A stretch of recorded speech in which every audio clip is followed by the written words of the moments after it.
الحمد لله الذي أكرمنا وإياكم في هذا الاجتماع، ونسأل الله سبحانه وتعالى أن يكرمنا وإياكم حقيقة الاندفاع، ثم الصلاة والسلام على سيدنا ونبينا وحبيبنا وقرة أعيننا سيدنا محمد وعلى آله وصحبه ومن تبعهم بإحسان إلى يوم الدين. أما بعد. Bersyukur kita berada dalam majlis yang penuh dengan barakah, memuji kepada Allah, bersalawat kepada Rasulullah, mendengarkan nasihat yang dijadikan oleh Nabi SAW penghubung antara kita, yaitu nasihat.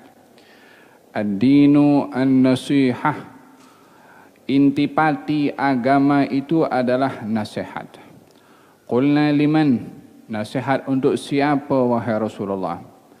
Qala lillahi wa li rasulihi wali kitabihi wali a'immatil muslimina wa ammatihim. Nasihat untuk Allah, untuk Rasulnya, untuk kitabnya, untuk orang-orang yang memiliki tanggung jawab kepada kaum muslimin dan kepada kaum muslimin secara umumnya.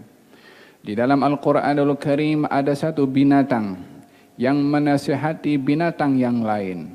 Direkod oleh Allah di dalam Al-Quran, dikekalkan oleh Allah di dalam Al-Quran untuk menunjukkan betapa pentingnya konsep mengingatkan satu dengan yang lain.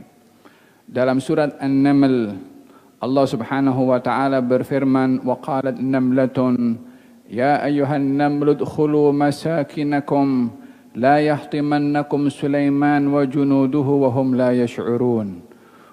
Semut berkata kepada bangsa semut, wahai sekalian semut, masuklah kamu ke rumah kamu masing-masing untuk tidak dipijak oleh Sulaiman dan tentera-tenteranya sementara mereka tidak menyedari. Fatabassama dhahikan min qawliha. Nabi Sulaiman yang mendengar bahasa semut dengan anugerah yang diberikan oleh Allah Subhanahu wa taala kepadanya, tersenyum melihat semut menasihati semut yang lain. Dikekalkan surat itu dinamakan surat semut, walaupun hanya ada satu kisah sahaja mengenai semut yang menasihati bangsa semut.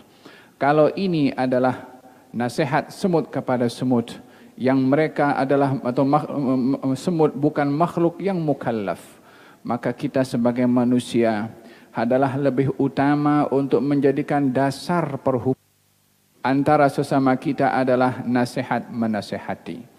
Nasihat itu daripada kata nasoha, kalau dikatakan pada pakaian adalah menutup pakaian yang koyak. Kalau dinisbahkan pada madu, itu yang sudah dibersihkan madunya untuk diberikan kepada orang. Artinya nasihat itu dengan menutup aib orang yang dinasihati. Nasihat itu adalah memberikan yang terbaik dengan cara yang halus supaya orang yang dinasihati tidak tergores perasaannya. Ini adalah dijadikan dasar yang menghubungkan antara manusia dengan yang lainnya. Orang yang dinasihati itu adalah orang yang nakal, orang yang bermaksiat, mungkin dosanya besar, mungkin banyak salahnya, mungkin banyak silapnya, mungkin banyak kekurangannya, tapi dalam menasihat tidak boleh mengaibkan, tidak boleh melukai perasaan orang. Demikian dijadikan di dalam sunnah Nabi Muhammad sallallahu alaihi wa ala alihi wa sahbihi wasallam. Baginda Rasulullah ketika membaca ayat Al-Quranul Karim menceritakan tentang Nabi Musa alaihi wa ala nabiyina afdhalus salatu wassalam, yang diceritakan bersama dengan Nabi Harun alaihi wa ala nabiyina afdhalus salatu wassalam, idhaba ila Fir'aun. Kedua-dua mereka diperintahkan untuk pergi kepada Fir'aun, orang yang mendakwa dirinya sebagai Tuhan. Adakah dosa yang lebih besar daripada orang mengaku dirinya sebagai Tuhan? Tidak ada dosa yang lebih besar daripada itu. Bukankah Fir'aun diceritakan di dalam Al-Quranul Karim membunuh anak-anak lelaki daripada kalangan Bani Israel, membiarkan kaum wanita hidup untuk dipergunakan dan juga dimanfaatkan. Kurang apa kejamnya Fir'aun pada perbuatannya. Namun ketika Allah suruh kepada Nabi Musa dan Nabi Harun berjumpa dengan Fir'aun, faqula lahu qawlan layyinan la'allahu yatadhakkaru aw yakhsha. sampaikan kepada Firaun qaulan layyinan, kata-kata yang lemah lembut, hatta dia mengaku Tuhan, hatta dia pembunuh, hatta dia pendosa. Qaulan layyinan. Tujuan daripada kata-kata qaulan layyinan itu bukan untuk menghinakan kepada Firaun, tetapi untuk menyentuh hatinya supaya insaf dan bertaubat, karena pintu taubat sentiasa terbuka, karena tidak pernah ada dosa yang boleh menutup pintu taubatnya Allah kecuali syirik kepada Allah Subhanahu wa taala. Faqula lahu qaulan layyinan la'allahu yatadhakkaru aw yakhsha. Moga-moga dengan kata-kata yang lemah lembut itu dia akan sedar atau merasa takut kepada Allah Subhanahu wa taala. Demikian dijadikan oleh Allah Subhanahu wa taala wasilah untuk dapat orang itu tersentuh dan ingat kembali, insaf, bertaubat kepada Allah bila hatinya disentuh, bila hatinya diingatkan, bila hatinya yang disedarkan supaya dia kembali kepada Allah dengan hati. Dan sesungguhnya muamalah yang paling menentukan nilai dan kualiti amal itu adalah amalan perbuatan hati. Oleh sebab itu di dalam doa yang sentiasa dibaca oleh Nabi Muhammad sallallahu alaihi wasallam, Allahumma ja'al sarirati khairan min alaniyati waj'al alaniyati salihah. Ya Allah, jadikan dalaman aku ini lebih baik daripada luaran, dan jadikan luaran aku pun ini juga daripada hal yang baik juga. Tetapi yang diminta oleh Nabi yang pertama adalah kebaikan di dalam hati yang lebih baik daripada perbuatan yang dilakukan oleh tubuh badan, karena perbuatan yang dilakukan oleh tubuh badan dikongsi penglihatannya, penampakannya antara Allah dengan manusia, tapi perbuatan di dalam hati tiada manusia yang dapat mengetahuinya kecuali Allah Subhanahu wa taala, seperti mana kita dengarkan sebentar tadi daripada kata-kata mutiara yang disampaikan oleh Al-Fadhil Ustaz A'agim. Ianya adalah memberikan gambaran kepada kita betapa pentingnya hati ini dalam menentukan kualiti amal yang kita lakukan. Dalam hadits qudsi Allah Subhanahu wa taala berfirman bahwasanya hati ini baina usbu'aini min asabi'ir rahman. Hati manusia ini berada di antara dua jari daripada jari-jarinya Allah Subhanahu wa taala. Maha suci Allah untuk dinisbahkan memiliki jari seperti manusia. Tetapi ini adalah tashbih, perumpamaan. Seperti mana dua jari ini bila memegang sesuatu dan mudah untuk membolak-balikkan, demikian hati manusia itu seakan-akan sesuatu benda yang berada di antara dua jari yang boleh dibolak-balikkan. Demikian hati manusia itu berada dalam jari jemarinya Allah Subhanahu wa taala yang mudah berubah-ubah. Oleh sebab itu yang sentiasa juga diminta oleh Nabi sallallahu alaihi wasallam, di mana hati ini mudah untuk berbolak-balik. Ya muqallibal qulub, tsabbit qalbi ala dinik. Wahai yang maha membolak-balikkan hati, tetapkan hati ini dalam agamamu. Demikian doa Nabi Muhammad sallallahu alaihi wasallam. Sayyiduna Ali bin Abi Thalib karramallahu wajhah mengatakan, ala inna lillahi fil ardi aniyah. Allah memiliki bekas di atas muka bumi ini. Ala wahyal qulub, yaitu hati manusia. Fa ahabbuha ilallah aslabuha wa asfaha wa araquha. Aslabuha fid din wa asfaha fil yaqin wa araquha bil mu'minin. Allah memiliki bekas di atas muka bumi, yaitu hati.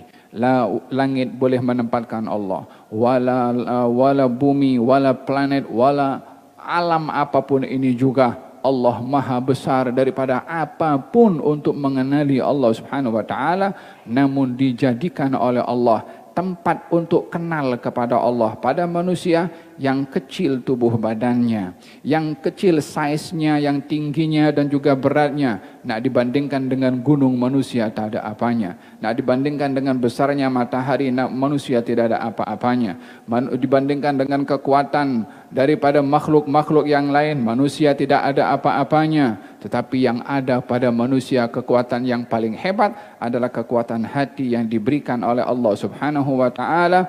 Dalam kata seorang arifin mengatakan, fa anta birruhi la bil jasadi insanu. Kamu itu dengan hati dan ruh adalah menjadi insan yang sebenar. Hakikatnya pada tubuh badan ini suatu hari kita akan bertukar. Mungkin daripada sehat kepada lemah. Kalaupun sudah sehat pun juga masuk dalam kubur akan hancur juga. Yang akan kekal adalah ruh yang telah dihembuskan oleh Allah Subhanahu wa taala kepada setiap jasad manusia. Itulah rahasia yang menghubungkan antara manusia dengan Allah Subhanahu wa taala. Kata Sayyidina Ali mengatakan hati yang merupakan tempat yang boleh menempatkan Allah adalah tidak semua hati. Ada 3 sifat hati yang boleh mengenali dan menempatkan Allah. Yang pertama adalah aslabuha, hati yang kuat dalam berpegang kepada agama. Tidak mudah untuk menjual prinsipnya untuk harta benda. Tidak mudah untuk menjual marwahnya semata-mata untuk kedudukan. Tidak mudah menjual harga dirinya semata-mata untuk keduniaan. Berpegang kepada agama. Sayyidina Abu Bakar As-Siddiq radhiyallahu anhu wa ardhah ketika dilantik oleh kaum muslimin menjadi khalifah setelah Rasulullah, dan pada ketika itu banyak fitnah yang berlaku, adanya orang-orang yang murtad, adanya orang-orang yang tak mahu mengeluarkan zakat, adanya orang yang mendakwa dirinya menjadi nabi. Maka Sayyidina Abu Bakar hadapi satu demi satu daripada fitnah yang berlaku. Maka diingatkan oleh Sayyidina Umar dan beberapa sahabat yang lainnya. Katanya, ya Abu Bakar, kamu nak perangi ini semua sementara keterbatasan kita ini tidak mampu berhadapan dengan apa yang sedang berlaku. Kata Sayyidina Abu Bakar mengatakan, wallahi ya Umar, adakah kita nak tunjuk gagah masa di jahiliyah, lalu kita dalam Islam kita akan takut untuk memperjuangkan agama? Demi Allah, kalau Abu Bakar tidak menjumpai alat untuk memerangi kepada mereka yang memerangi kepada agama, yang meninggalkan agama, yang menghancurkan agama, kalau tak ada alat untuk memerangi kecuali batu dan juga ranting pokok, saya akan perangi mereka dengan batu dan juga ranting pokok. Adapun agama Muhammad berkurang sementara saya masih hidup, jangan harap itu berlaku. Kata Sayyidina Abu Bakar Siddiq radhiyallahu anhu wa ardhah, kuat dalam berpegang agama walaupun nyawa menjadi harganya. Aslabuha fid din, berpegang kuat kepada agama. Wa asfaha fil yaqin, memiliki kesucian dan kemurnian dalam hatinya, dalam keyakinannya. Tidak mudah ragu-ragu, tidak mudah goyang hatinya bila diduga dengan berbagai macam dugaan.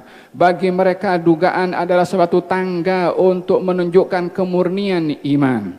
Bagi mereka orang-orang beriman, ujian dan juga musibah adalah peluang untuk menunjukkan ketinggian kualiti iman, bukan sebagai suatu musibah bagi mereka orang-orang yang beriman. Bukankah dalam Al-Quranul Karim Allah Subhanahu wa taala berfirman, ahasiban nasu ay yutraku ay yaqulu amanna wa hum la yuftanun wa laqad fatanna alladhina min qablihim falya'lamanna Allahu alladhina sadaqu wa la ya'lamanna al-kadhibin. Adakah orang itu menyangka dengan mengatakan lalu tidak mahu diduga, tidak mahu diuji, cukup hanya mulutnya saja berkata saya beriman, tak mau diuji, tak mau diduga? Kami telah menduga orang sebelum kamu dengan pelbagai macam ujian dan dugaan. Apa tujuannya ya Rabbi ya Allah? Adalah untuk menguji sejauh mana iman kamu itu betul dan sejauh mana iman kamu itu tidak betul.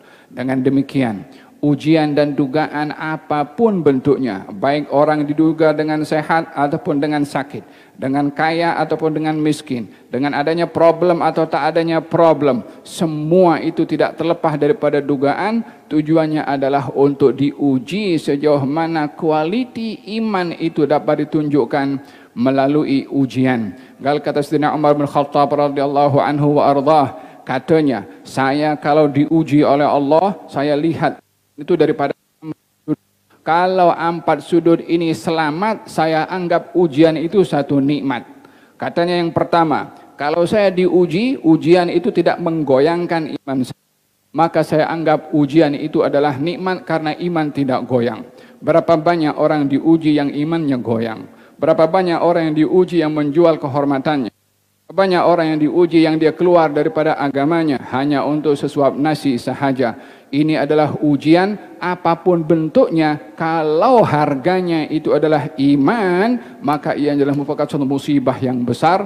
Kata Sayyidina Umar mengatakan, kalau saya diuji dengan ujian tidak menggoyangkan iman saya anggap ujian itu adalah satu nikmat. Yang kedua, kalau saya diuji dengan ujian, ada yang lebih besar ujian, saya anggap ujian itu nikmat karena saya diuji dengan yang lebih ringan berbandingkan yang lebih besar. Orang kalau diuji dengan susahnya mendapatkan rezeki yang cukup pada gaji yang diberi. Ada orang yang tak kerja tak dapat gaji. Ada orang yang tak cukup makan dalam satu hari. Bandingkan pada ujian yang kita hadapi dalam hidup ini adalah dengan ujian yang dihadapi oleh orang lain yang lebih berat berbandingkan ujian yang kita hadapi. Yang ketiga adalah kalau saya diuji dengan musibah dan saya diberikan anugerah untuk menerima dan sabar, maka saya anggap ujian itu sebagai satu nikmat. Dan yang terakhir adalah kalau saya diuji dengan ujian, saya diberi ganjaran dengan bersabar, saya anggap ujian itu adalah satu nikmat. Demikian filosofi Sayyidina Umar bin Khattab di dalam menyikapi persoalan sebagaimana tadi disampaikan oleh Al-Fadhil Ustaz Agim. Permasalahannya adalah bukan persoalan yang menimpa, tetapi sikap kepada persoalan itu, itulah yang menentukan sejauh mana kita menghayati syariat yang dibawa oleh Nabi SAW dalam menghadapi setiap persoalan di dalam hidup. Baginda Rasulullah SAW menghadapi pelbagai macam masalah dalam hidupnya yang tak pernah dihadapi oleh sesiapapun juga. Dugaan yang tidak pernah dialami oleh sesiapapun juga. Amat berat dugaan yang dilalui oleh beliau. Namun yang perlu kita kaji dan kita sedari adalah uswatun hasanah daripada Nabi ketika berhadapan dengan ujian demi ujian yang besar dilalui oleh baginda Rasulullah sallallahu alaihi wa alihi wa sahbihi wasallam. Pernah baginda Rasulullah sallallahu alaihi wasallam diuji oleh Allah dengan kehilangan orang yang disayangi, baik itu istrinya, baik itu pak saudaranya, baik itu ditinggalkan oleh anaknya. Bahkan dalam peperangan Uhud yang Sayyidina Hamzah, pak saudara Rasulullah, yang dilukai dengan sifat, dengan perbuatan yang tidak berperi kemanusiaan. Maka baginda Rasulullah ketika melihat kepada Sayyidina Hamzah, baginda Rasulullah marah kepada pelakunya dan akan membalas dengan lebih daripada apa yang mereka lakukan. Di sini datang perintah daripada Allah untuk kita menentukan sikap ketika berhadapan dengan persoalan, untuk kita memilih pilihan yang bijak ketika berhadapan dengan persoalan, supaya kita tidak terbawa dengan emosi melebihi daripada kita dipandu emosi itu sendiri oleh syariat yang diturunkan oleh Allah Subhanahu wa taala. Ketika Nabi dalam keadaan emosi pada waktu itu, turun firman Allah Subhanahu wa taala, meredakan emosi Nabi, menyeimbangkan emosi Nabi, menenangkan emosi Nabi supaya tidak terpancing dengan emosi. Katanya, fa in aqabtum fa'aqibu bimithli ma uqibtum bih wa la in sabartum lahu khairun lis-sabirin wasbir wa ma sabruka illa billah. Kalau kamu ingin balas perbuatan mereka, balas sesuai dengan perbuatan daripada apa mereka lakukan, walaupun tidak sama, yang tak boleh melukai kepada jasad orang yang sudah meninggal dunia. Tapi kalau kamu bersabar, yang demikian itu lebih baik bagi orang yang bersabar. Bagi engkau, sabarlah wahai Rasulullah. Diberi dua pilihan, imma balas wa imma sabar. Tapi Allah mengatakan yang sabar itu lebih baik bagi orang bersabar. Nabi bersabda, wallahi asbir, demi Allah saya bersabar. Dengan demikian emosi tidak menjadi pemandu kepada seseorang di dalam mengambil sikap. Itulah orang yang patuh kepada syariah.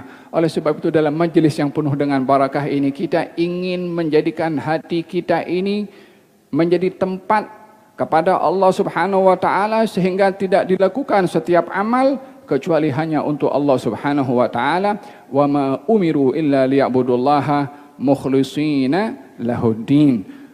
Mereka tidak diperintahkan untuk beribadah menyembah kepada Allah kecuali ikhlas karena Allah Subhanahu wa taala. Wahai Zat yang Maha mengetahui isi hati kita dan Maha mengetahui kelemahan diri kita untuk memaksimumkan ikhlas dalam amal. Ya Allah, sempurnakanlah apa yang kurang pada diri kita. Ya Allah, kuatkanlah apa yang lemah pada diri kita. Ya Allah, Engkau hanya menerima amal ibadah orang-orang yang ikhlas. Kami yang lemah ini, yang terkadang tergelincir, yang terkadang tidak mampu, maka kalau Engkau tidak terima amal ibadah kami, maka kami akan menjadi orang yang rugi dan Engkau tidak suka hamba-hambamu menjadi orang yang rugi. Namun demikian kami menyadari kekurangan yang ada pada diri kami dan kami juga ingin memperbaikinya. Bantulah kami ya Allah untuk memperbaiki diri kami dalam beramal, untuk menjadi orang yang ikhlas dalam beramal, untuk Engkau terima daripada amal perbuatan kami. Engkau bila memberi ya Allah, apalah amal yang ada pada kami dengan dibandingkan dengan pemberian yang Engkau beri. Wahai yang Maha Pemurah, yang tidak peduli kalau memberi satu pemberian, berikanlah kepada kami pemberian daripada Engkau dan janganlah pandang daripada amal kami ini yang serba berkekurangan berbandingkan dengan kesempurnaan Engkau yang Maha Memberi dan Maha Dermawan. Ya Arhamar Rahimin, Ya Arhamar Rahimin, Ya Arhamar Rahimin. Kabulkanlah apa yang menjadi perhimpunan kami pada malam hari ini. Apa yang menjadi harapan kepada Engkau daripada segala permintaan, berikanlah kepada kami lebih daripada apa yang kami minta. Ya Allah, Ya Arhamar Rahimin. Ya Allah, Engkau berfirman dalam hadits qudsi, kalau semua manusia ini berada dalam satu padang bersama dengan jin meminta kepada Engkau apa saja yang mereka minta, tak kurang daripada kekayaan-Mu. Engkau Maha Kaya dan tiada berpenghujung akan kekayaan-Mu. Berikanlah kepada kami kekayaan yang kami merasa kaya dengan Engkau, Ya Arhamar Rahimin. Sehingga kami tidak menedahkan tangan kecuali kepada Engkau. Sehingga kami tidak menumpukan amal ibadah kami kecuali kepada Engkau. Sehingga kami tidak ingin menunjukkan amal perbuatan kami kecuali hanya kepada Engkau, Ya Arhamar Rahimin. Ya Arhamar Rahimin, Ya Arhamar Rahimin. Sedikit daripada kami Engkau berikan yang banyak daripada pahala. Sedikit daripada Engkau tidak ada yang sedikit, Ya Arhamar Rahimin. Karena pemberian-Mu selalu istimewa dan tiada yang kecil. Ya Arhamar Rahimin, buka minda kami untuk memahami arti yang besar daripada pemberian-Mu. Sehingga kami hanya meyakini yang baik saja daripada segala takdir yang Engkau tentukan kepada kami. Apapun bentuk takdirnya, Ya Allah, anugerahkan kepada kami manisnya sikap terhadap apa saja Engkau tentukan kepada kami. Walaupun kami meminta kepada Engkau untuk Engkau tidak duga kami lebih daripada apa yang kami mampu untuk menghadapi dugaan tersebut. Rabbana la tuhammilna ma la taqata lana bih. Ya Arhamar Rahimin, Engkau mampu jadikan kami hamba yang Engkau tidak menduganya. Kalaupun Engkau menduganya, jangan Engkau duga lebih daripada apa kemampuan kami. Ya Allah, kami yang Maha Latif, yang Maha Lembut, yang Maha Mengasihi, yang Maha Merahmati. Engkau Maha mengasihi kepada hamba-hambamu yang lemah dengan rahmat-Mu, dengan kelembutan-Mu. Jadikan kami daripada hamba-hamba yang Engkau sikapi dengan rahmat, dengan ihsan dan kelembutan. Jangan Engkau sikapi kami dengan dugaan yang kami tidak mampu menghadapinya. Ya Arhamar Rahimin, ij'al jam'ana hadha jam'an marhuma wa tafarrugana min ba'dihi tafarrugan ma'suma wa la taj'alna wala minna wala hawalina syaqiyan wala mahruma. Jadikan hari yang terbaik bagi kami ketika kami berjumpa dengan Engkau, dalam keadaan Engkau terima kami sebagai hamba-Mu yang diseru, ya ayyatuhan nafsul mutmainnah irji'i rabbiki radiyatan maradiyah fadkhuli fi ibadi wadkhuli jannati. Jadikan kami golongan orang yang Engkau seru dengan seruan itu, Ya Arhamar Rahimin. Itu ghayatul muna, itu hari raya bagi kami bila kami mendengar seruan itu daripada Engkau, untuk Engkau terima kami sebagai hamba-hambamu yang Engkau suruh. Wahai jiwa yang tenang, masuklah dalam syurga dan diberikan kepada kamu ridha kepada Allah dan ridha Allah kepadanya. Dengarkanlah seruan itu kepada kami, Ya Arhamar Rahimin. Berkati semua yang hadir di sini, diberikan sehat wal afiah, yang juga menyaksikan live streaming diberikan oleh Allah Subhanahu wa taala kebahagiaan, afiat tamma zahira batinah, orang-orang tua kita yang hadir di sini, para asatidzah yang hadir bersama kita di sini diberikan oleh Allah Subhanahu wa taala ketinggian dalam darjatnya, dalam ilmunya dan manfaatnya ya arhamar rahimin. Dan mudah-mudahan Allah Subhanahu wa taala berkati Al-Fadhil Ustaz Abdullah Gimna Setiar yang hadir bersama dengan kita pada malam hari ini menyampaikan tazkirah dan nasihatnya. Angkatlah darjat beliau, tambahkan manfaat daripada beliau untuk dinikmati dan dikongsi oleh kaum muslimin di mana saja mereka berada. Berkati perjalanannya, hajatnya dikabulkan oleh Allah, doanya diterima oleh Allah Subhanahu wa taala, cita-citanya dicapaikan oleh Allah Subhanahu wa taala. Ya arhamar rahimin wa ala sayyidina Muhammadin wa ala alihi wasallam. Alhamdulillahirabbil alamin.